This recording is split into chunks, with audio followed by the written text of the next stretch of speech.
ఇట్లా ఈ దొంగలంజముండ ఇంత పని చేసిద్దని మాత్రం నేను అసలు ఊహించలేదు మేడం.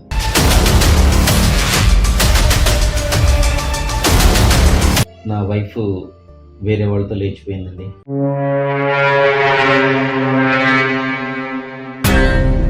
ఈ అవమానాన్ని వాడికి తెలిస్తే జీర్ణించుకోగలరా?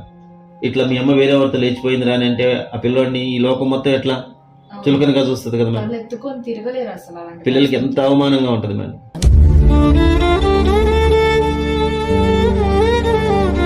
కన్న తల్లి చచ్చిపోయింది, సరే రెండో తల్లి వేరే ఊరితో లేచిపోయిందని అంటే ఎవరన్నా పిల్లల్ని ఇస్తారా మేడం?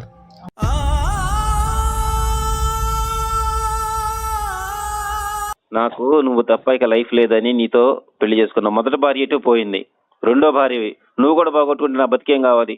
పిల్లల్ని చూసుకోనేనా నేను బతుకుతాను? అదే మొదటి భార్య వచ్చి నా మెడ కంటగట్టింది నేను.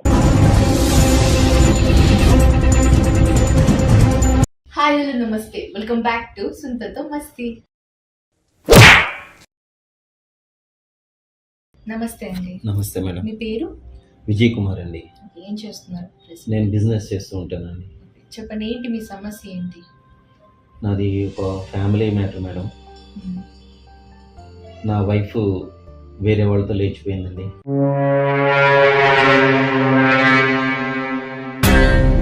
ఈ ఏజ్ లో లేచిపోవడం ఏంటి? అంటే మీకు ఎన్ని ఇయర్స్ ఉంటాయి ఇప్పుడు? నాకు 57 మేడం. 57 అంటే తను కూడా దాదాపు మీ ఏజే ఉంటుంది. అంటే ఈ ఏజ్ లో లేచిపోవడం ఏంటి? అసలు ఏంటి సమస్య? లేదు మేడం, తన వయసు చిన్నది మేడం, 31. కారణం ఏంటంటే అండి, నాకు 27 ఇయర్స్లోనే ఫస్ట్ మ్యారేజ్ అయిందండి. నా ఫస్ట్ వైపు ఒక 10 ఇయర్స్ వరకు మేము బాగానే ఉన్నాం. మాకు మా ప్రేమకి గుర్తుగా ఒక బాబు చక్కగా ఉన్నాం. తను అనారోగ్యం కారణం వల్ల అనుకోకుండా చనిపోయింది. అలా చనిపోయిన తర్వాత పిల్లల్ని పెట్టుకొని నేను చానాళ్ళు ఇంట్లోనే ఉంటా, బిజినెస్ చూసుకుంటా ఉన్నాను. మా ఇంట్లో మా పేరెంట్స్ వేరే పెళ్లి చేసుకోమని చెప్పని ప్రెజర్ చేస్తూ ఉన్నా కూడా నేను ఇష్టపడలేదు. ఎందుకంటే సెకండ్ వైఫ్ వస్తే పిల్లల్ని చూసుకుంటుందో లేదో,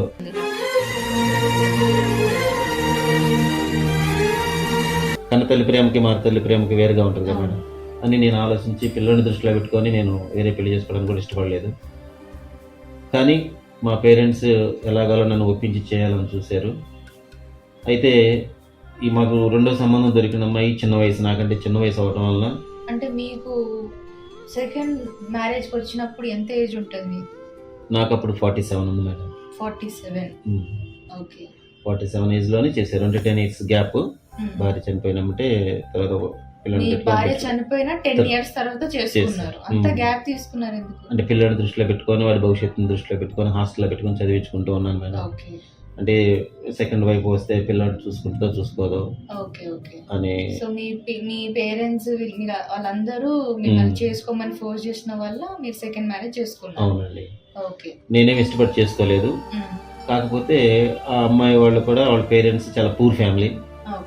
ఆ అమ్మాయి కూడా ఒక 2 సిస్టర్స్ ఉన్నారు. వాళ్ళని దృష్టిలో పెట్టుకొని వాళ్ళు పెళ్లి చేయలేకపోయిన పరిస్థితిలో సరే పెద్ద వయసు అయినా కూడా పర్లేదు, పిల్ల బాగుంటుందని వాళ్ళు ఆలోచించి నాకు ఇవ్వడానికి వాళ్ళు ఇష్టపడి చేశారు. ఆమె ఏజ్ అప్పుడు 25 ఉంటాయి. చాలా చిన్నది. నాకు ఒక తోడు ఉండాలి, పిల్లల్ని చూసుకోవడానికి ఉంటుందేమో అని నేను ఆశించి, బాగా చూసుకుంటుంది మమ్మల్ని ఇద్దరిని అని ఆశించి నేను సరే ఒప్పుకొని చేసుకోవడానికి ఇష్టపడ్డాను మేడం. వాళ్ళ పేరెంట్స్ ఒప్పించారు, పెళ్లి చేశారు. చేసిన తర్వాత కొన్నాళ్ళు బాగానే ఉంది మేడం. కొన్నాళ్ళకి నేను ఆఫీస్కి వెళ్తూ ఉంటాను. 10 కల్లా ఆఫీస్కి వెళ్తాను. వెళ్ళినప్పుడు పిల్లడే హాస్టల్లో ఉంటాడు. నేను 10 కల్లా ఆఫీస్కి వెళ్తే నీకు ఇంట్లో ఎవరు ఉండరు, తను ఒక్కతే ఇంట్లో ఉంటుంది. మళ్ళీ సాయంత్రం నేను ఇంటికి వచ్చేసరికి మీ బాబు ఎక్కడ ఉంటున్నాడు? హాస్టల్లో చదువుతాడు. హాస్టల్లోనే ఉంటాడు. అంటే మరి మీకు సెకండ్ మ్యారేజ్ అయింది కదా, మీతో ఉండట్లేదా తను? తను అదే పిల్లోడు చదువుకుంటూ ఉన్నాడు. ఉంటే ఇప్పుడు ఈమె బాగా చూసుకోవట్లేదు అనేది ఎవరైనా చూసుకోరు కదా మేడం ఇంట్లో ఉంటే పిల్లల్ని. సెకండ్ వైఫ్ మేము అనుకున్నదే అలానే చూసుకోరని అనుకున్నాం. అట్లానే ఈమె కూడా ప్రవర్తన అట్లానే ఉంది. ఆ ఉద్దేశంతో సరే కంటిన్యూ చేస్తాం. తర్వాత హాస్టల్ తెచ్చి ఇంట్లో పెట్టుకొని కొన్నాళ్ళు చూసాం. చూస్తే ఈమె చూసుకోవట్లా, నేను ఎందుకు చూసుకోవాలి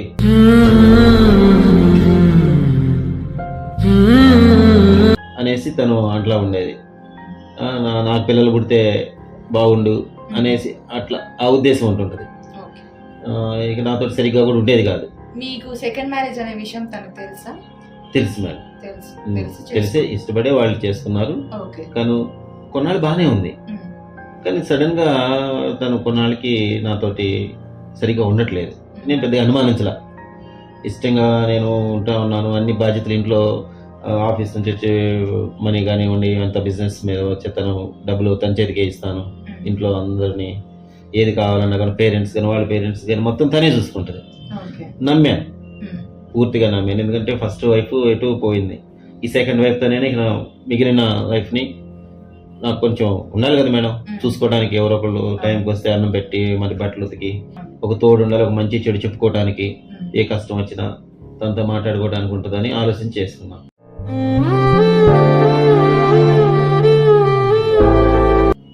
కానీ ఇది ఏమైందంటే కొన్నాళ్ళకి నాతో సరిగ్గా ఉండట్లేదు. ఎప్పుడు చూసినా కూడా ఫోన్లు పట్టుకొని ఫోన్లు మాట్లాడుతూ ఉంటుంది, చాటింగ్లను చేస్తూ ఉంటుంది. అడిగితే చిరాకు పడుతూ ఉంటుంది, ఏ నా మీద నమ్మకం లేదా అని అంటూ ఉంటుంది. సరే నేను ఫోన్లే అనేసి లైట్గా తీసుకున్నాను, నేను పెద్దగా ప్రెజర్ చేసేవాడిని కాదు. ఈ విషయాన్ని వాళ్ళు పేరెంట్స్కి వాళ్ళు చెప్పినా కూడా వాళ్ళు చిన్నపిల్ల కదా నువ్వే సర్దుకుపో అంటుండేవాడు. మా పేరెంట్స్ చెప్పినా కూడా ఇక ఈ అమ్మాయి తప్ప నీకు వేరే లైఫ్ లేదు, ఈ అమ్మాయితోనే సర్దుకుపోవాలరా, వయసు కూడా ఇంకా వేరే అమ్మాయిని కాదని ఇంకా వేరే పెళ్లి చేసుకుందామన్నా కూడా ఇంకా మళ్ళీ ఛాన్స్ లేదు, అలా ఇష్టపడి ఎవరు వస్తారు ఇప్పుడు అనేసి మేము కూడా సరే నేను చాలా వరకు లోపల ఆ బాధల్ని దిగమింగుకుంటూ నా పని నేను చేసుకుంటూ సరే తను ఏదో ఉంటా ఉంది నాతో పాటు బాగుంటే చాలు అనుకున్నాను మేడం. కానీ కొన్నాళ్ళకి నాకు తెలియకుండా ఒక అబ్బాయితో పరిచయం అనే మా ఇంటికి వచ్చి మాట్లాడుతూ ఉంటాడు. నేను క్యాజువల్గా తీసుకున్నా, ఇంటి పక్కన అబ్బాయే కదా అనేసి మాట్లాడుతూ ఉండేది, వస్తూ పోతూ ఉంటాడు, వీళ్ళు మాట్లాడుకుంటుంటారు, ఫోన్లు చేసుకుంటూ ఉంటారు. సరే నేను పెద్ద అనుమానించని పరిస్థితుల్లో కొన్నాళ్ళకి నేను ఆఫీస్ నుండి ఇంటికి వచ్చేసరికి ఇంట్లో డబ్బులు లేవు, నగలు లేవు, ఏమీ లేదు, బట్టలు అన్ని బ్యాగ్ అన్ని కనపడలేదు.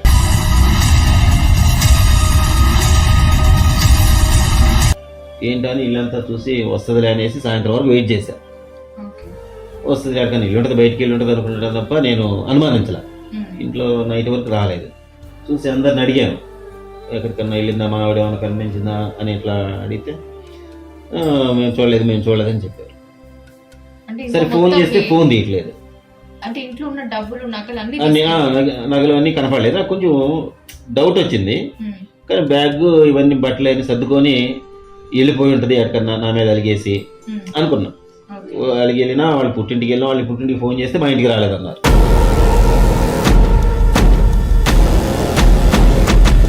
ఉంటే చెప్పా మేము దాచిపెట్టుకుంటామా అని అన్నారు. అనేసరికి సరే మా ఇంటికి ఫోన్ చేస్తే మా ఇంటికి రాలేదన్నారు.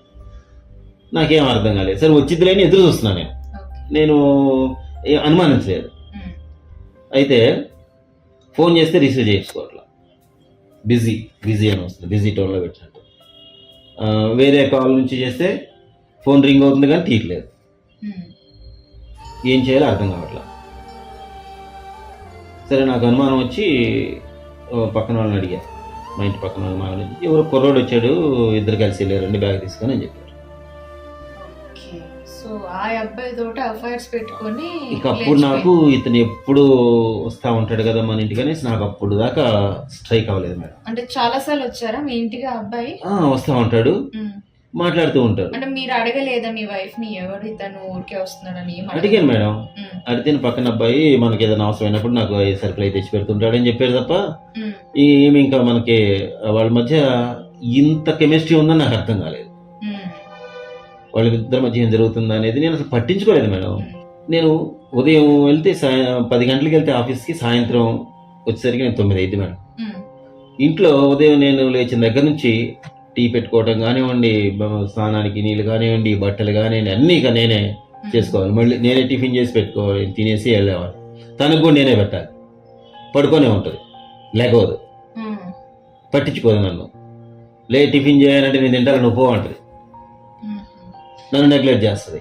అంటే మీతోటి నార్మల్ గా శారీరకంగా కూడా మంచిగా నా పక్కన పడుకోవడానికి కూడా తను ఇష్టపడేది కాదనమాట. కొన్నాళ్ళు అంటే ఫస్ట్ లో బాగానే ఉండేది. ఉమ్, తర్వాత ఈ అబ్బాయి వచ్చి పరిచయం అయిన దగ్గర నుంచి అనుకుంటా ఓకే. తను కొంచెం తేడాగా ఉంటా ఉంది. అప్పుడు అనుమానం అనేది నాకు ఈ వెళ్ళిపోయిన తర్వాత ఇక నాకు అనుమానం వస్తుంది. పట్టించుకోదు. ఈ అమ్మాయి వెళ్ళిపోయింది అనగానే నాకు ఇక మా ఇద్దరి మధ్య జరిగిన ఇవన్నీ కూడా నాకు మైండ్లో తిరుగుతున్నాయి. అంటే మేము ఎక్కడికైనా ఏం జరిగాను ఫంక్షన్కి, ఇప్పుడు మ్యారేజ్ ఫంక్షన్ కానీ ఏదైనా చుట్టాలు పిలుస్తారు, పిలిచినప్పుడు రాదు నాతో, నువ్వు వెళ్ళి నేను తర్వాత వస్తానంటది. సరే వచ్చినప్పుడు తను ఇద్దరం కలిసి ఒక్కొక్క చోటికి వెళ్తుంటాం. ఏదైనా నా వెంట పెట్టుకుని నా వెంట రాదు. సరే నేనేదో పెద్దవాడిని, తనేదో చిన్న యంగ్గా ఉన్నాను అన్నట్టుగా ఆ ఫీలింగ్ అనేది, ఫీల్ అవుతుంది ఆ ఫీల్ అనేది నాకు అవుతుంది అనేది నాకు అర్థమయ్యి, సరే నేనే అర్థం చేసుకొని పక్కకి వెళ్తా ఉండేవాడిని, తను వస్తా ఉండేది. ఇంత ఆ బాధని నేను భరిస్తూ ఉన్నా కూడా సర్లే అని నేను కూడా అర్థం చేసుకొని సర్దుకొని పోతా ఉన్నా, ఇక తప్పదు కాబట్టి. అయితే ఇప్పుడు ఈ సడన్గా ఇట్లా ఈ దొంగలంజం ఉండ ఇంత పని చేసిద్దని మాత్రం నేను అసలు ఊహించలేదు. కానీ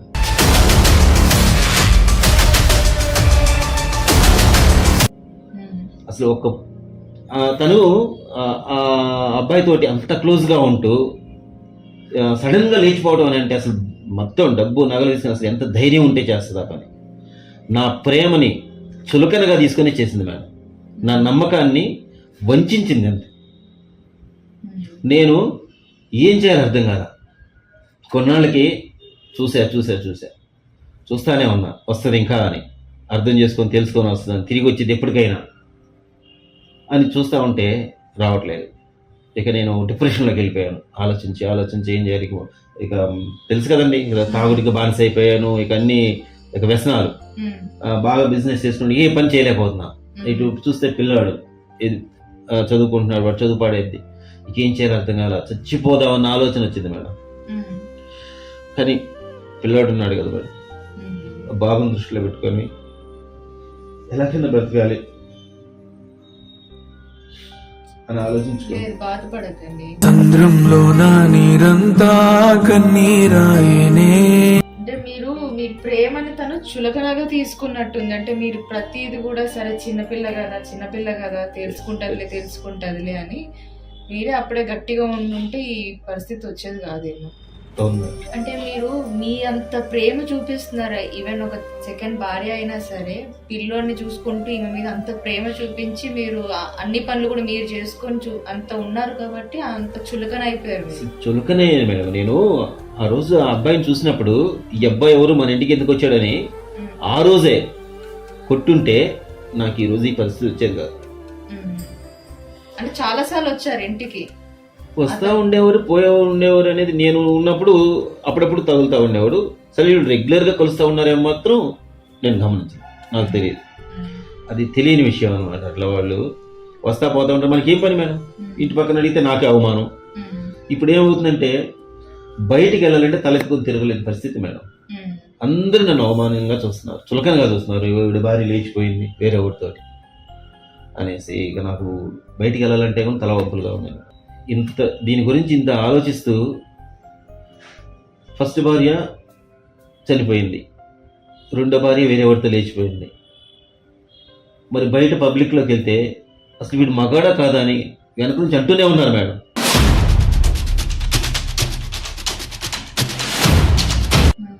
అసలు మగాడమేనంట్రా, వేరే ఎవరితో లేచిపోవటం ఏంట్రా అనేసి నన్ను నా ముఖాన్ని పట్టుకొని నా ఫ్రెండ్స్ అంటుంటే తలెత్తుకొని తిరగలేకపోతున్నాను మేడం.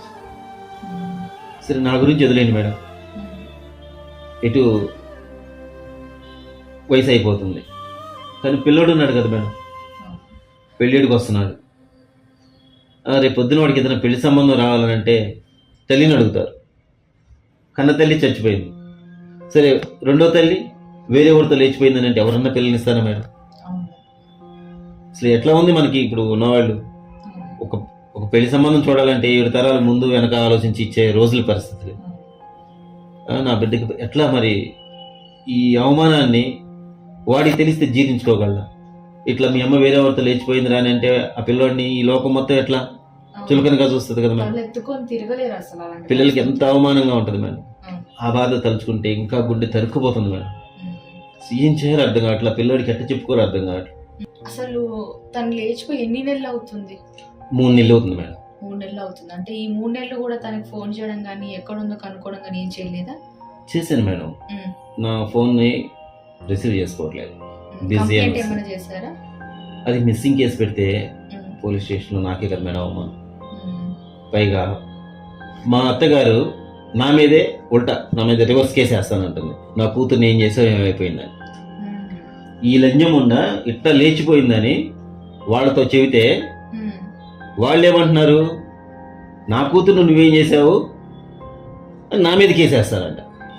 సో వాళ్ళ పేరెంట్స్ కూడా మళ్ళీ మీ మీద కేసు పెడతానని చెప్పేసి అంటున్నారు ఇండైరెక్ట్ గా. అసలు అదే నాకు అర్థం కావట్లేదు మేడం. ఉమ్. ఈ దొంగ లంజాము ఎవరితో లేచిపోయిందో నాకు తెలియట్లేదు. అంటే అనుమానం అయితే ఉంది, ఉమ్. ఎవడు వాడితో లేచిపోయి ఉంటుందేమో, రోజు వస్తున్నాడు వాడితో లేచిపోయి ఉంటుంది. కానీ వీళ్ళమ్మ ఏమంటుంది, నీ కట్నం ఇవ్వలేదని చెప్పని నా కూతురు నువ్వేదో చేసి ఉంటావు ఉమ్. అనేసి నా మీదే కేసు పెడతానంటుంది.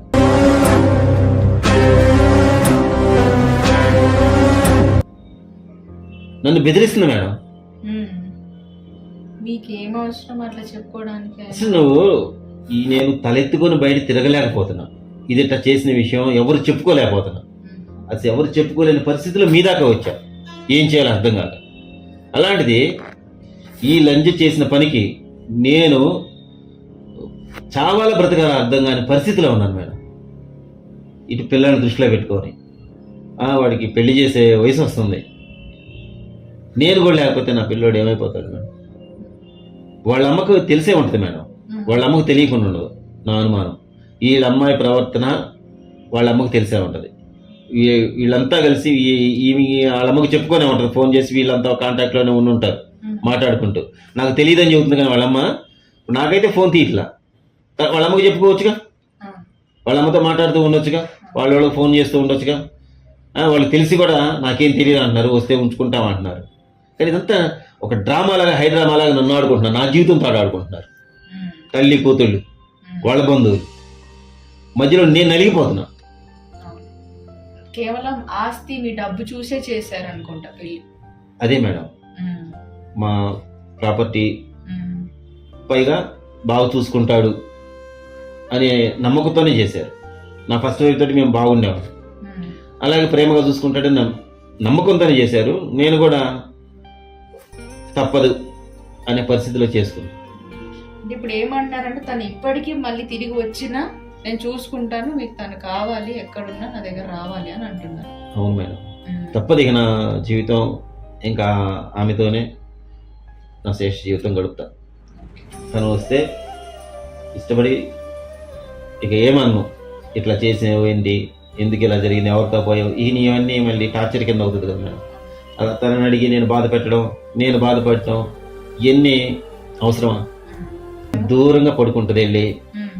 అదేమనంటేనేమో నేను బయట ఉన్నాను అంటది, మాకేం తెలియని విషయాలు, నేను దూరంగా ఉన్నాను, 5 రోజుల దాకా నా దగ్గర రాకూడదు అని అంటది. నేను ఇవన్నీ గుర్తుపెట్టుకోను, ఆఫీస్కి వెళ్ళి వచ్చే పరిస్థితిలో ఉన్నాను.